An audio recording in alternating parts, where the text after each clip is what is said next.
안녕하세요. 기술의 이해를 넘어서 이면까지 들여다보는 테크 딥다이브 한정현입니다. 자, 기사에 다 담지 못한 취재 현장의 뒷얘기에서부터 이슈 속의 숨은 의미까지 깊이 들여다보겠습니다. 반도체와 IT를 취재하는 전자신문의 권동준 기자 모셨습니다. 안녕하십니까? 안녕하십니까? 요즘 반도체 분야를 취재하다 보면요, 기사가 큰 게 매일 나오잖아요. 많이 나오죠. 예, 미래 첨단 산업에서부터 뭐 관세 그리고 외교 지원까지 뭐 얽혀 있다 보니까 상당히 복잡하고 궁금한 게 많습니다. 오늘 우리 구독자 여러분께 복잡하고 궁금한 것 시원하고 재미있게 풀어주시기 바랍니다. 알겠습니다. 네, 자, 먼저 권 기자님 소개와 또 출연 소감도 부탁드릴게요. 도준 TV에는 뭐 처음 출연이라 가지고 조금 긴장되지만은 열심히 해보도록 하겠습니다. 그리고 저는 전자신문에서 소재 부품부 소속이고요. 메인으로 반도체를 취재하고 있습니다. 한 4년, 5년간 반도체 쪽을 취재했고, 말씀 주신 것처럼 단순히 이제 제품으로서의 반도체가 아니라 뭐 지정학적인 산업 변화라든지 시장이라든지 거기에 관련된 뭐 정치 정책까지도 같이 좀 아우르는 그만큼 중요성이 좀 커져가지고요. 요새 취재 범위가 많이 넓어졌습니다. 네, 전혀 긴장하지 않은 표정으로 말씀을 해주셔서 네, 혹시 이게 뭔지 아십니까? 이번에 새로 나온 스마트폰 맞습니다. 예. 예, 이게 삼성 갤럭시 S26인데요. 제가 이거를 선판매하는 거를 예약을 했어요. 그랬더니 저는 가격이 그렇게 많이 올랐다 생각하진 않았는데요. 이게 선판매가 아니라 본판매에서는요. 200만 원이 넘는 가격으로 책정이 돼 있더라고요. 이게 다 반도체 가격이 올라서 그런 게 아닐까 이런 의심이 드는데 맞나요? 예, 정확하게 맞습니다. 예. 스마트폰을 구성하고 있는 이제 핵심 뭐 반도체를 이제 AP라든지 아니면은 최근에는 뭐 가격이 오르고 있는 D램, 랜드 이런 쪽인데, 최근에 이제 메모리 가격이 굉장히 급상승하다 보니까 한 분기만에 2배씩 뛰기도 하고 네. 그러다 보니 스마트폰 가격 인상은 뭐 당연하고요. 실제적으로 갤럭시 S26 같은 경우에도 출시가 되기 전부터 메모리 가격을 반영하면은 이 가격이 오를 수밖에 없는 그런 상황인 거죠. 예. 선판매에서 사길 잘했네요. 네. 지금 모든 전자 부품, 그 전자기기, 그러니까 예. D램이라든지 랜드 플래시, SSD 이런 걸 탑재하고 있는 전자기기는 오늘이 가장 싼 게 맞습니다. 예. 그렇군요. 예. D램 가격이 오르고 이런 것은 AI 열풍이 거세지면서 이 반도체 공급이 수요를 따라가지 못해서 그렇게 되는 건가요? 반도체를 찾는 뭐 기업이라든지 개인이라든지 시장에서 수요는 굉장히 높은데, 지금 공급 능력, 저희 쪽에서는 이제 뭐 업계에서는 캐파라 그러는데 그 네. 캐파가 그 수요를 못 따라가고 있는 상황이고, 뭐 이런 거를 보통 이제 슈퍼 사이클이라고도 많이 표현하는데 규모라고 해야 되나요? 그런 부분이 지금 엄청난 상황인 거죠. 예. 슈퍼 사이클에 왔다. 이렇게 네. 얘기를 하시는데, 그러면 AI 칩에 탑재되는 HBM 하고요, D램의 양대 산맥, 우리 기업인 이제 삼성전자와 하이닉스잖아요. 뭐 실적이 좋았고 당분간 좀 없어서 못 팔 거다 이런 전망이 나오고 있는데, 그러면서 두 또 기업이 코스피 6000 시대를 연 주역으로 꼽히기도 합니다. 그렇다면 궁금한 것은 삼성전자와 또 SK 하이닉스의 이 좋은 실적 언제까지 이어질까요? 제가 실적과 이제 뭐 경영 성과라든지 뭐 주가라든지 이런 부분에 대해서 뭐 전망하기는 사실상 힘들고 네. 좀 어려운 부분인데, 실적 같은 경우에는 그나마 대략적으로도 좀 예상할 수 있는 부분이, 지금 가장 최근에 발표된 게 2025년 4분기 직전 분기죠. 직전 분기에 그 실적이 발표된 이후에 2026년 1분기 때 그 삼성전자와 SK 하이닉스의 D램 공급 가격 변화를 보면은 실적을 대략적으로 조금 알 수가 있어요. 예. 뭐 정확하게 맞추기는 어렵지만은, 그런데 단순하게 계산을 하면은 2025년 4분기 대비 2026년 1분기 때 전반적으로 90에서 100, 그러니까 분기별로 가격이 반도체 메모리 가격이 한 2배 정도 올랐다라고 생각이 들면은, 2배요. 그 지난 4분기 대비 1분기는 뭐 어느 정도 상당한 수의 매출과 영업이익이 일지 않겠나라고 예상이 들고요. 지금 같은 상황으로 계속 한동안은 조금 이어질 것 같습니다. 그 뭐 2분기 때도 2배만큼 여기서 더 뛴다 그러진 않을 것 같긴 한데, 아무래도 지금 상황을 보면은 이런 수요와 공급 값이 미스매치되는 상황이 2026년 올해 한 해는 계속적으로 이어지지 않을까. 자, 그러면은 엔비디아가 전 세계 AI 반도체의 대부분 한 80% 이상 차지하고 있다라고 들었어요.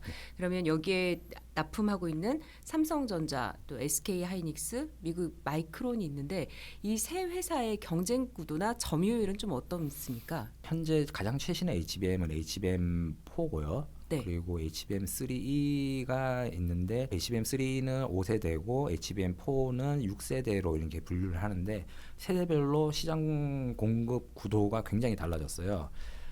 원래대로라면은 작년 한 해에 SK 하이닉스의 실적과 이제 주 성과를 견인했던 HBM3는 초기만 하더라도 거의 엔비디아의 SK 하이닉스가 대부분을 공급하는 상황이었고요. 삼성전자는 그 이전까지 작년 상반기까지 엔비디아에 공급하는데 조금 난항을 겪었습니다. 마이크론은 물량 그렇게 많지 않고요. 그러다가 삼성전자가 작년 하반기부터 HBM3 공급을 시작을 했고 그러면서 SK 하이닉스의 점유율을 이제 조금씩 가져가는 상황이었는데 예. HBM4 같은 경우에는 좀 상황이 달라졌습니다. 일단 작년에 이제 경주 에이펙 때 그 젠슨왕이 와서 얘기한 부분도 있지만은 예. 사실상 삼성전자, SK 하이닉스 그리고 미국 마이크론이 HBM4를 다 받겠다라는 톤으로 3개 회사의 공급 구도를 갖췄고요. 거기에 영향을 가장 크게 받은 건 삼성전자죠. 그 전에는 넣기 어려웠다가 HBM4부터는 실제로 평가도 통과하지 않았는데 일단은 받는 걸로 우리는 간다라고 했기 때문에 그래서 이제 SK 하이닉스가 여전히 HBM4에서도 가장 많은 물량과 비중을 넣을 거라고 지금 전망은 하고 있어요. 그런데 거기에 상당 부분을 삼성전자가 가져가는 걸로 뭐 SK 하이닉스가 가장 많고 그다음에 두 번째로는 삼성이 많을 거고 마이크론이 마지막으로 차지하지 않을까 네. 그렇게 보고 있습니다. 네, 그러면 이제 삼성전자도 엔비디아에 이제 납품을 하면서 네. 훨씬 더 시장 규모가 커지겠네요. 엔비디아 자체가 이제 AI 반도체 칩 시장의 한 80%뭐 많이 보면 90%까지는 보는데 조금 90%요. 조금 점점 줄고는 있습니다. 80%를 차지하고 있는데 그 외에 뭐 다른 부분의 시장도 점점 확대되고 있어가지고 HBM의 시장 최종 시장은 점점 커진다라고 보는 게 맞다고 봅니다. 예. 네, 그렇군요. 자, 앞서 말씀해주신 것처럼 이제 엔비디아가 AI 칩을 공급을 하는데 구글이나 테슬라나 뭐 이런 기업들 있잖아요. 데이터 센터를 운영하고 있는 빅테크 기업이 자체적으로 AI 칩을 또 생산을 하고 뭐 이렇게 탑재를 한다 이런 얘기도 나오더라고요. 네. 이거는 엔비디아가 너무 시장을 독점하고 있어서 좀 견제하기 위해서 이렇게 데이터 센터에서 움직임이 있는 건가요? 네, 견제도 있고 비용 문제도 있습니다. 비용이요. 예, 대표적인 사례를 구글로 한번 보면 될 것 같아요. 뭐 구글도 세계 3대 클라우드 회사죠. 네. MS, 구글, AWS 이렇게 해서 가장 큰 데이터 센터를 운영해야 되는데 거기에 이제 AI 서비스를 위한 데이터 센터, AI 데이터 센터라고도 얘기를 좀 하지만은 그걸 운영하는데 대부분 연산을 하는 칩을 엔비디아로부터 사들였어요.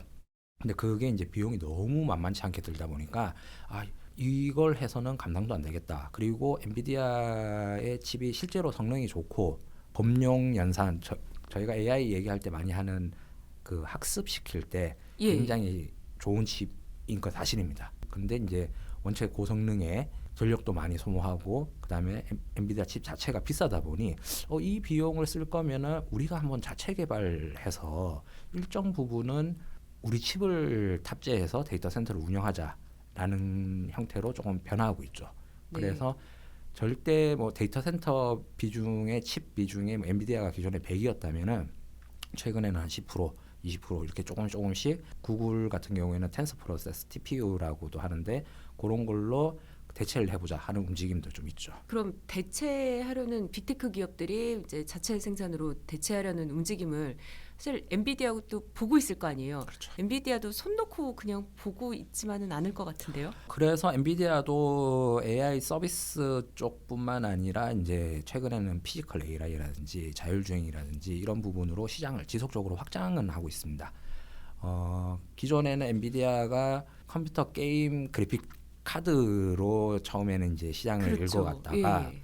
그 뒤에는 AI가 등장은 이미 했지만은 뭐 AI가 이렇게 엄청나게 열풍이 되기 전에는 코인 채굴에도 많이 쓰였던 엔비디아가 제품이었고, 코인에 많이 쓰였군요. 코인 채굴하는데 이제 예. 많이 쓰였고 지금은 이제 거의 AI 하면서 시기에 따라서 그 타깃하는 시장이라든지 그런 산업을 지속적으로 바꾸면서 엔비디아는 성장해 왔거든요. 이제는 엔비디아가 제시하면은 그 시장이 이제 성장하는 시장이다라는 말까지 나올 정도로 해서 휴머노이드 로봇, 뭐 피지컬 AI, 공장 자동화, 자율주행 이런 쪽으로 엔비디아 자체도 시장을 계속적으로 확대해가고 있는 상황이죠.